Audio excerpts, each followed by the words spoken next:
Hello everyone! So today I'm going to be doing my February wrap-up.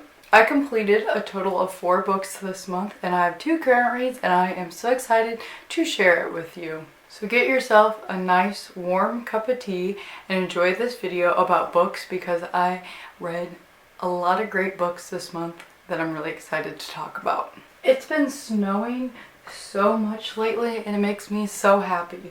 It's snowing right now. Oh my gosh, the flakes are so big. I love it. So the first book I completed this month was A Beautiful Composition of Broken by R.H. Sin, and this is officially my favorite poetry book ever. I've realized R.H. Sin is my favorite poetry author, and I ended up with a lot of books by him, and I didn't know that because I just bought like a bunch of poetry and I didn't realize who it was by. Most of them was by him, and oh my gosh, he is so great. He's my favorite poet. Literally, it's so crazy. The stuff he writes is like exactly what I need to hear. Like, I swear, like, it's so crazy. Like, I don't even know how to explain it. So I definitely recommend, but I don't know if it's just like me and I connect with it so much, but yeah, this is just like amazing. When I'm reading it, it's like someone got into my brain and my soul and like is writing exactly how I feel. It's so crazy. It makes me feel so understood. Like, I don't even know how to explain it. Like, it's so crazy. And like, the crazy thing too is some of the stuff in here, like feelings that he talks about and like the way he feels, and just, I don't know how to explain it, but like, I don't hear other people talking like this. I don't know, like, I feel so connected with this writing. I cannot even explain it. It's crazy. So read one of his works, especially this one, and tell me if you guys feel like you are really understood while you're reading it, or if it's just me, because like, I literally, like I said, feel like he crawled into my soul and is just writing about what he saw. And obviously I rated this 5 out of 5 stars. Very easy, 5 out of 5 stars. I would give it more stars if I could. The next book I completed this month was The Inferno by Dante, and I'm not sure how to say his last name. But I read this for my AP Lit class, and I don't even want to talk about this right now because I've had to talk about it so much. And the concept is pretty cool. It's about this guy, Dante, who travels through all the circles of hell and like talks about it and his experience going through it, which just sounds really interesting, like intriguing to me. I really like creepy stuff like that, and I always kind of wonder what the afterlife is like, and I think it's interesting to watch movies and read about it and stuff like that. Like, I find it really interesting. But this book is so weirdly written. It's in poetry form, which I do like poetry, but I feel like I'm more like a modern poetry type of person. Like, I don't really like old poetry, which I feel like is kind of an unpopular opinion. Like, a lot of people don't like modern poetry. Why can I not say poetry right now? But I don't know, I'm definitely not a fan of like old poetry. Like, I definitely like modern, and this is very, very old. And by old, I mean like literally like back, like I don't even know when this took place, but it's not like 100 years ago. Like, this was like a really long time ago. And the writing is so like hard to understand, and like, it's just awful like to read this. Like, it's really hard to understand. The only thing that made this bearable is at the beginning of every chapter it kind of has a summary, so it helps you understand the poetry. So like, that's the only thing that made sense to me, because this book was originally written in a different language and it was translated by this John guy, and so it doesn't all translate through right, so lots of it doesn't make sense, and it's in poetry form, so like, it doesn't all follow the rules it's supposed to because it was written in a different language.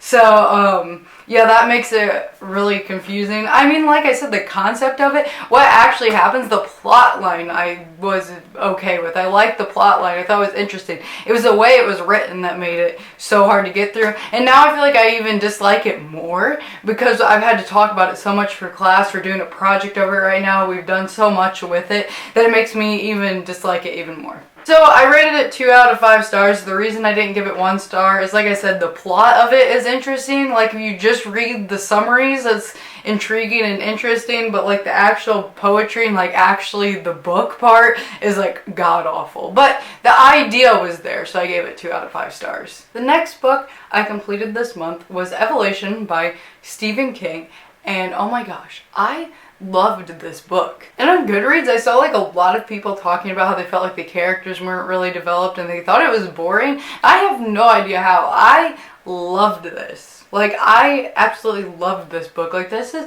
one of the best, I don't want to say one of the best books I've read in a while because that poetry book was really good, but one of the best, like, thriller type books. Like, basically the best book I've read in a while if you take out the poetry I've been reading, because the poetry I've been reading has been great. But this is like one of the best, like, I guess, like, fiction books I've read in a while. Like, this was so good.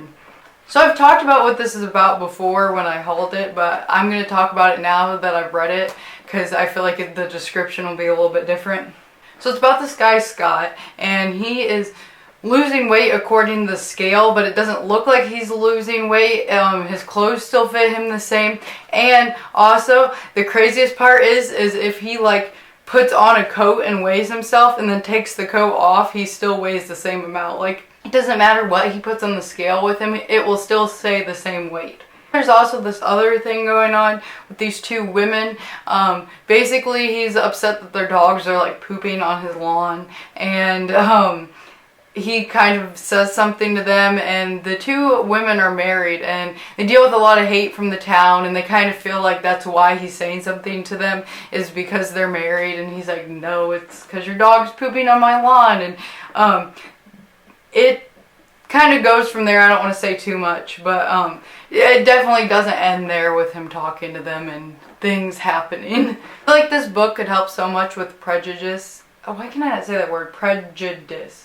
So right now I have this really puffy lip because I accidentally bit it, and so it's harder to say words right now, like, than normal. And I already struggle with talking, and now it's like my lip is all puffed up, so I can't say that word. But yeah, it's like, I don't know, like, this book was such, like, a heartwarming book. Like, I don't know how people said this book was, like, the characters were one-dimensional, because I felt like the characters were very well developed, and as you can see, it's a very short book. So, like, all the stuff that was fit in this small book was crazy to me. So you guys will have to read it for yourselves and see what you think. I mean, I would personally recommend it, but lots of people said that they didn't like it. It doesn't have a very high rating, but I loved it. I mean, I was so sucked in and attached to these characters. Like, I loved this book. Definitely 5 out of 5 stars. So I would suggest it. And just so you guys know, for Stephen King fans, this isn't like your typical creepy book you'd picture when you think of Stephen King. I thought it was going to be really creepy.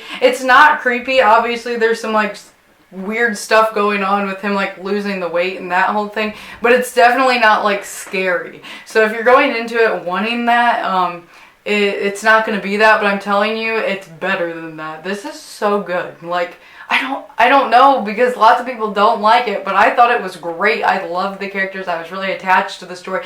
The story just flowed so nicely. I don't know. I just loved it. I don't know how people complained about it because it was so good. The final book I completed in February was Falling Towards the Moon by Robert M. Drake and R.H. Sin. So basically how this book is set up is the first half of it is considered The Falling, and that's by Robert M. Drake, and then The Landing, which is the last half, is by R.H. Sin. Now, I thought the first half of this book was really amazing, don't get me wrong, but, like, the last half is just, like, I don't even know. Like I said, R.H. Sin is just, his writing is, like, exactly how I feel. Like, to me, Robert Drake is, like, really good writer and, like, really understanding of people, and he understands the human emotions, but it's not like the crazy sensation as when I read R.H. Sin's writing. Like, it feels like he doesn't just understand people, he understands me and my emotions. So to me, this wasn't as great as a beautiful composition of Broken, but it was still amazing and a really amazing book, and I would highly suggest it. And I did give it 5 out of 5 stars because it was really amazing. But it definitely doesn't go on, like, my absolute favorites list. And I feel like some people might be like, well, why did you give it 5 stars? Then it was still really amazing, and I am pretty, like, generous with my ratings, which some people kind of look down on, but I just am. And I really enjoyed it. And like I said, the last half was just, like, I was blown away. And the first half was good, enjoyable, and it definitely, like, I definitely saw some stuff I really, really liked. So I did rate it 5 out of 5 stars. So that being said about what I said about Robert Drake, there was this one line that I just think is so important, so I'm going to read it to you. Don't judge others based on your own life. And I feel like that could help a lot of people to realize that you can't judge others because of experiences you've had, because they probably have had completely different experiences in life. So I thought that was like a really cool line. And then I'm going to read you a line I highlighted from R.H. Sin. You're the soul that has learned to conquer any and everything that attempts to destroy you. So I've been going through like kind of hard times lately, like not super hard times, like unbearable, just like some days that have been really rough for me. And like I was trying to explain to my mom how I felt, and like literally the day after I read this, and this is exactly how I felt, so I wanted to read it to you guys. The mornings are tough, and by afternoon you almost feel as though giving up or giving in is your only option. The evenings are just as difficult as you struggle to capture moments of delight and peace. I know this is really depressing, but like I said, it's just so crazy how like exactly how I'm feeling. I didn't even know I was feeling that way, and I read his writing and I'm like, that's exactly how I feel. Okay, so now on to my 2 current reads. If I am holding this book up next month as a current read, yell at me. I need to finish this book this month. I'm not close, but I am going to finish this month. No other distractions with other books. I am reading this and finishing it this month. So I'm on page 238 and I am 35% through it. And by the way, this is, for those of you who don't know, I mean, I've had to talk about this book multiple times because I've been reading it for multiple months. It is part of the Throne of Glass series, and lots of people who have read the Throne of Glass series don't really care for it, but you just got to get through it so you can read the last book of the series, and I'm so excited to read that book, so I am just powering through this as much as I can. So my last current read is chilling horror, or gothic chilling horror short stories, and I got this book recently, and it's just a bunch of short stories, and I am going to take my time with this because it is short stories. I can just read like one at a time in between like other books, so I'm definitely not going to read this all at once or anything. It's just going to be like a short story every once in a while here and there. So this will probably be in my current reads list for at least a few months because the print is very small and there's a lot of pages. That being said, I'm on page 28, which makes me 5% through it. So yeah, get used to seeing this book for probably until about summer is over. Because, like I said, definitely not putting any pressure on getting this done. I'm just going to read a few short stories here and there and leave it at that. So I hope you guys enjoyed the video. I got really in-depth about these books. I normally don't go that in-depth in wrap-ups, but I've had very strong feelings about these books, if you couldn't tell. So yeah, I hope you guys enjoyed, and I'll see you in my next video. Bye!